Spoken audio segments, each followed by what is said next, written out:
Hi, నేను doctor Vikram Singarakonda. Welcome to delta bull trading academy. ఈరోజు date వచ్చేసి 29th January 2024. టైం 10:11 అవుతుంది. మార్నింగ్ మార్కెట్స్ ఓపెన్ అవ్వడం బుల్లిష్ బయాస్తో ఓపెన్ అయింది. Net 110 stocks positive side. నేను టెలిగ్రామ్ ఛానల్లో, మనం డెల్టా బుల్ ట్రేడ్స్ టెలిగ్రామ్ ఛానల్లో పోస్ట్ చేయడం జరుగుతుంది. Everyday updates. జనరల్గా చాలా టెలిగ్రామ్ ఛానల్స్లో అప్డేట్స్ ఎలా ఉంటాయంటే యూజ్లెస్ అప్డేట్స్ ఉంటాయి. Hundreds of stories, hundreds of news articles పెడుతూ ఉంటారు. దానివల్ల ఏంటంటే నాలెడ్జ్ గెయిన్ చేసి డైనింగ్ టేబుల్ దగ్గర డిస్కస్ చేసుకోవడానికి ఫ్రెండ్స్ తోటి నాకు ఈ విషయం తెలుసు, నీకు తెలుసా అని చెప్పుకోవడానికి బాగుంటుంది. కానీ రియల్ మనీ ఎర్నింగ్కి కావాల్సిన అప్డేట్స్ అనేవి జనరల్లీ ఎక్కడ మీకు దొరకవు. సో ఒకసారి మన ఛానల్ని మీరు సబ్స్క్రైబ్ చేసుకోండి, వెళ్ళి ప్రీవియస్గా కూడా చెక్ చేయండి. మన దగ్గర వచ్చే అప్డేట్స్ ఏవి అంటే delta bull trades proprietary trading app ఇది. దీంట్లో మనకి గవర్నర్ గారి చేత అవార్డు కూడా లభించడం జరిగింది. ట్రేడింగ్ ఆల్గరిథమ్స్ని యూజ్ చేసి ఏఐ అండ్ ఎంఎల్ టెక్నాలజీని వాడి ఇండియాలో first time both technical and derivative డేటాను వాడి స్టాక్స్ని ఫిల్టర్ అవుట్ చేసి ఆ డెరివేటివ్ డేటా ఏదైతే ఇంపార్టెంట్ డేటా ఉంటుందో దానిపైన ట్రేడ్స్ చేయడం వల్ల ఏంటంటే మన ఛాన్సెస్ ఆఫ్ విన్నింగ్ చాలా ఎక్కువ ఉంటుంది. సో అదే మనం దీంట్లో కూడా చూడొచ్చు. మీరు లాస్ట్ మంత్ నుంచి మనం January 8th నుంచి కంటిన్యూస్గా ఇక్కడ మనం పోస్ట్ చేయడం అయితే జరుగుతుంది. దానికి సంబంధించి ఎలా రిటర్న్స్ వస్తున్నాయి అనేది కూడా మీరు ఇందులో గమనించవచ్చు. పిన్నెడ్ మెసేజ్లో మనం పెట్టడం అయితే జరిగింది. ఏ అలర్ట్కి ఏంటి అర్థమని, కాల్ అన్వైండింగ్స్ జరుగుతున్నాయి అంటే ఏంటి, పుట్ అన్వైండింగ్స్ జరుగుతున్నాయి అంటే ఏంటి అని, తర్వాత ఐవీస్క్యూస్, పీసీఆర్స్. సో ఏ టైప్ ఆఫ్ అలర్ట్కి ఏంటి అర్థం అనేది ఒక పిన్నెడ్ కామెంట్లో పెట్టడం జరిగింది. దాంతోపాటు ఒక పిన్నెడ్ వీడియో కూడా పెట్టడం జరిగింది. ఇందులో ఏంటంటే మనకి ఈ వీడియోలో వచ్చిన అలర్ట్ని ఎలా వాడాలి, ఎంట్రీస్ ఎలా తీసుకోవాలి, ఎగ్జిట్స్ ఎలా తీసుకోవాలి, స్టాప్ లాస్లు ఏం పెట్టుకుంటే బాగుంటుంది అనే విషయాన్ని మనం ఇందులో ఎక్స్ప్లెయిన్ చేయడం జరిగింది. మనం లాస్ట్ వీక్ చూసుకున్నట్లయితే 483% రిటర్న్ ఆన్ ఇన్వెస్ట్మెంట్ రావడం జరిగింది. 90% స్ట్రైక్ రేట్ ఇంట్రాడే ట్రేడ్స్కి అండ్ 77% స్ట్రైక్ రేట్ వచ్చేసి పొజిషనల్ ట్రేడ్స్కి ఉన్నప్పటికీ, అండ్ 1:1 రిస్క్ రివార్డ్ తీసుకున్నా కూడా మనకి 483% రిటర్న్ ఆన్ ఇన్వెస్ట్మెంట్ రావడం జరిగింది. అది ఎలాగా సాధ్యపడింది ఏంటి అనేది ఈ వీడియో చూస్తే మీకు అర్థమవుతుంది. అండ్ దాన్ని బేస్ చేసుకొని మనం నెక్స్ట్ వచ్చే అలర్ట్స్ని, ఏ అలర్ట్ని ఎలా వాడాలి, ఎలా ట్రేడ్ చేస్తే బాగుంటుంది అనేది కూడా మనం ఇందులో ఎక్స్ప్లెయిన్ చేయడం జరిగింది. ఇది కూడా చూడండి. అండ్ ఈరోజు చూసినట్లయితే మనకి అలర్ట్స్ వచ్చేసి Bharti Airtel IV skew shift to left side అని మనకి రావడం జరిగింది అలర్ట్.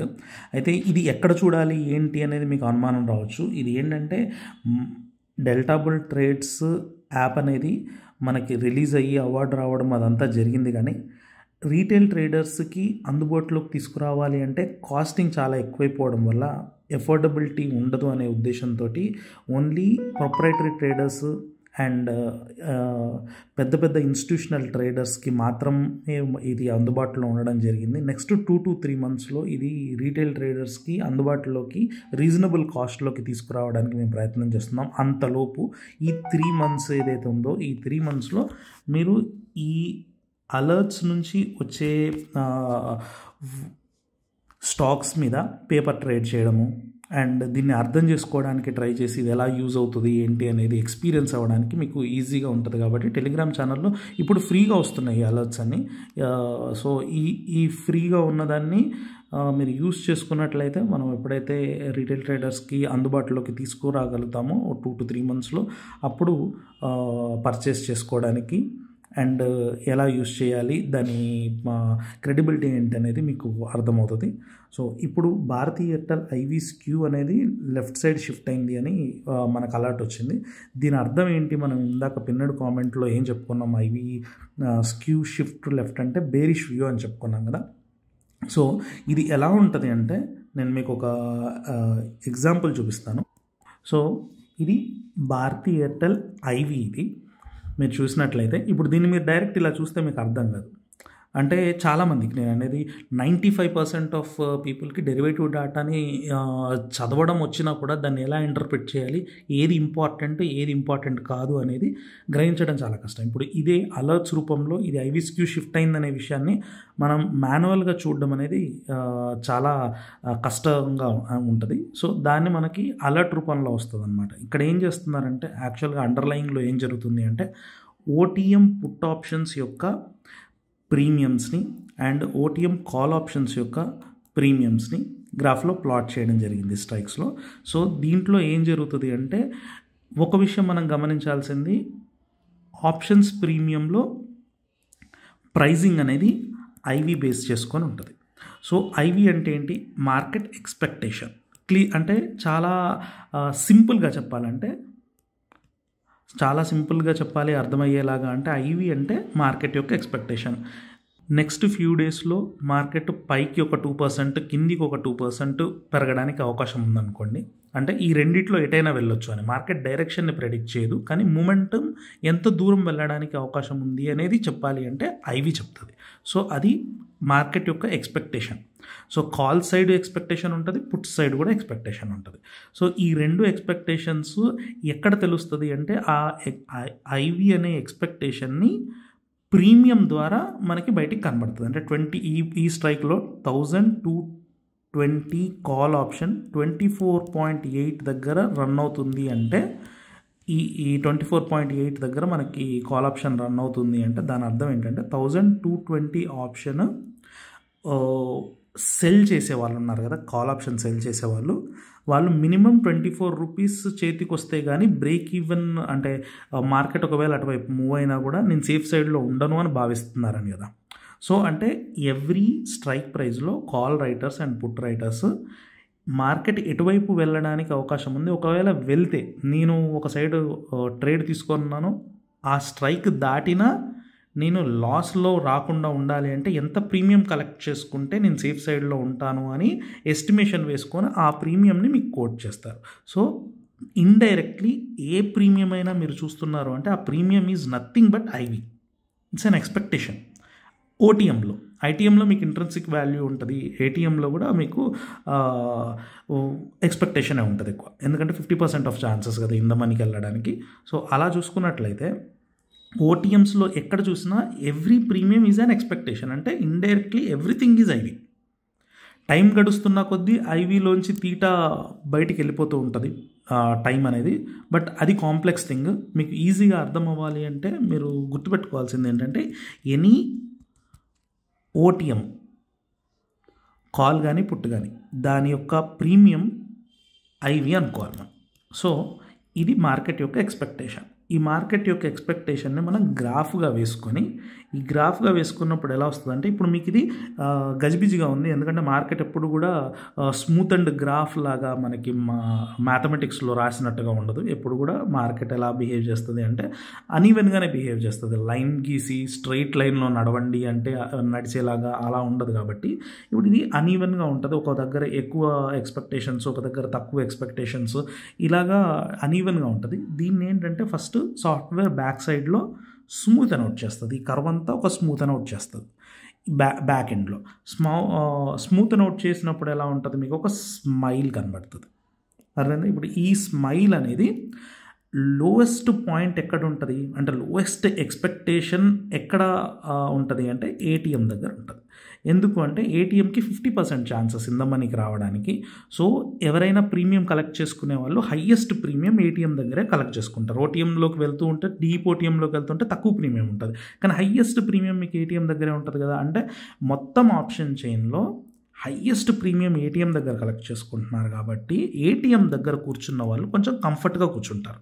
ఎందుకంటే ఆప్షన్ చైన్లో ఉన్న మొత్తం కన్నా ఎక్కువ అమౌంట్ ఇక్కడ కలెక్ట్ అవుతుంది కాబట్టి మార్కెట్ ఎటువైపు వెళ్ళినా కూడా ఎక్కువ దూరం వాళ్ళకు బ్రేక్ ఈవెన్ ఉండడానికి అవకాశం ఉంటుంది. సో చాలా కంఫర్ట్ జోన్లో ఏటీఎం వాళ్ళు కూర్చొని ఉంటారు కాబట్టి ఏటీఎం నేను మనం మాట్లాడేది ఏదైనా సెల్లర్ పర్స్పెక్టివ్.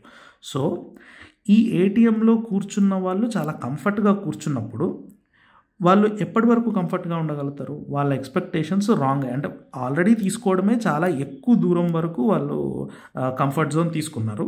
ఈ ఎక్కువ దూరం కూడా వాళ్ళకి కంఫర్ట్ ఇవ్వట్లేదు అనుకోండి, అప్పుడు వాళ్ళు ఏటీఎం దగ్గర ఉన్న ప్రీమియంలో ఐదర్ కాల్ కానీ పుట్ కానీ ప్రీమియంని పెంచుతారు.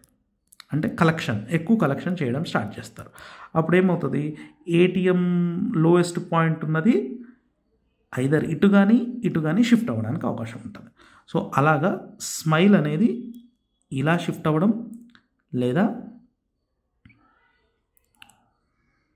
ఇలా షిఫ్ట్ అవ్వడం జరుగుతుంది.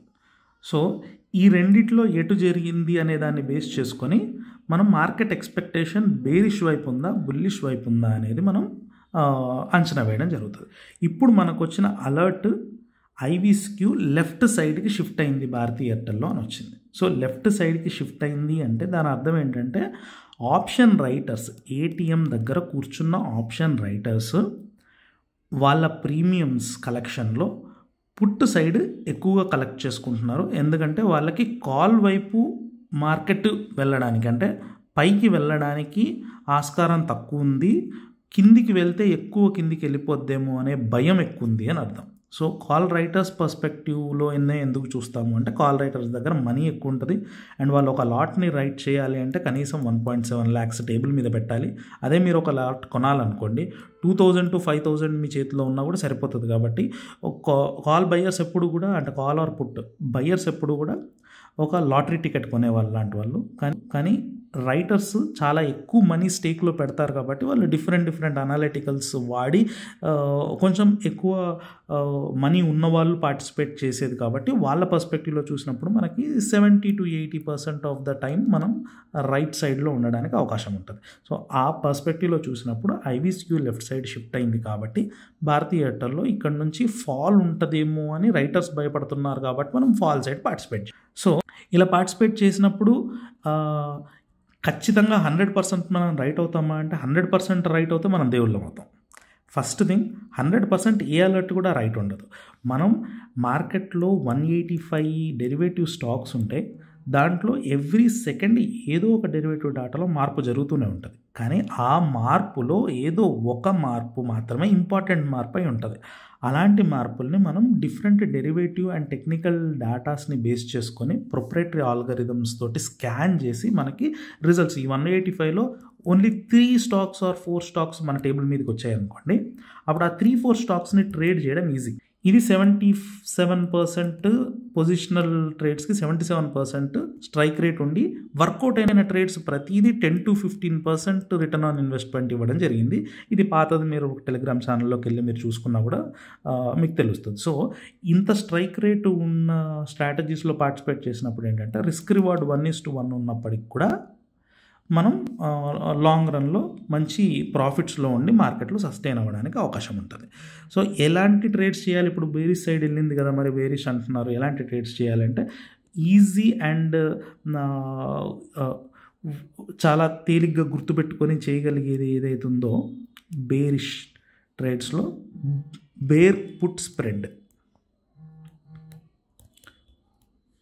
ఇది చాలా ఈజీ. ఇది చేయడం బెటర్. బేర్ పుట్ స్ప్రెడ్ ఎలా చేస్తాము? Bear put spread ATM put దగ్గర ఏటీఎం పుట్ కొనేసి ఒక 2 OTM స్ట్రైక్స్ వెళ్ళి అక్కడ పుట్ని అమ్మేస్తాం. అంటే ఇప్పుడు 1180 దగ్గర ఏటీఎం ఉంది, 1180 పుట్ ఆప్షన్ని కొని ఒక 2 స్ట్రైక్స్ వెనక్కి వెళ్తాం, 1, 2. సో 1140 పుట్ ఆప్షన్ని అమ్మేయడం, ఇది బేర్ పుట్ స్ప్రెడ్. ఈ స్ప్రెడ్ వేసేసి కూర్చోవచ్చు. అండ్ ఎంట్రీ క్రైటీరియాస్, ఎగ్జిట్ మనం ఎప్పుడు తీసుకుంటాం అనేది నేను ఆ వీడియోలో ఎక్స్ప్లెయిన్ చేశాను. అండ్ ఇప్పుడు కూడా చెప్తాను ఏంటంటే మనం ఎంట్రీ తీసుకున్న తర్వాత అండర్లయింగ్ 2% కదిలింది అనుకోండి, మనం ఎగ్జిట్ తీసేసుకోవచ్చు. ఇదే విధంగా మనం ఎంట్రీ తీసుకున్న తర్వాత మనం రాంగ్ అయ్యామని ఎప్పుడు డిస్ప్రూవ్ అవుతుంది అంటే మనం ఎంట్రీ తీసుకున్న తర్వాత బ్యాక్ సైడ్, అంటే సేమ్ 1:1 రిస్క్ రివార్డ్ అనుకుంటే -2% కదిలింది అనుకోండి, అంటే ఇప్పుడు భారతీ ఎయిర్టెల్ ఎగ్జాంపుల్లో చూసుకున్నట్లయితే ఇది బేరిష్ అనుకున్నాం కదా. సో మనం ఎప్పుడు గెలిచినట్టు 2% ఫాల్ జరిగితే గెలిచినట్టు. అదే 2% పెరిగింది అనుకోండి అప్ సైడ్ తీసుకున్న తర్వాత అప్పుడు ఎగ్జిట్ తీసేసుకోవడమే. సో ట్రేడింగ్లో ఎప్పుడైనా సరే రెండు ఉంటాయి, గెయిన్స్ అండ్ లాసెస్ రెండు ఉంటాయి. ఈక్వల్గా వాటిని తీసుకుంటూ కన్సిస్టెంట్గా ట్రేడ్ చేస్తూ మనీ మేనేజ్మెంట్ చేసుకున్నట్లయితే కాన్స్టెంట్గా మనం ప్రాఫిట్లో ఉండడానికి అవకాశం ఉంటుంది. సో టెలిగ్రామ్లో పిన్ చేసిన వీడియో మీరు చూసినట్లయితే ఎలా ట్రేడ్ చేయాలి, ఎగ్జిట్లు ఏంటి, ఎంట్రీస్ ఏంటి, మనకు ఆ 480% ఆఫ్ రిటర్న్ ఆన్ ఇన్వెస్ట్మెంట్ ఎలా వచ్చింది అనేది తెలుస్తుంది. సో మళ్ళీ ఇలాంటి అనలిటికల్ వీడియోతో నెక్స్ట్ వీడియోలో కలుసుకుందాం. Thank you.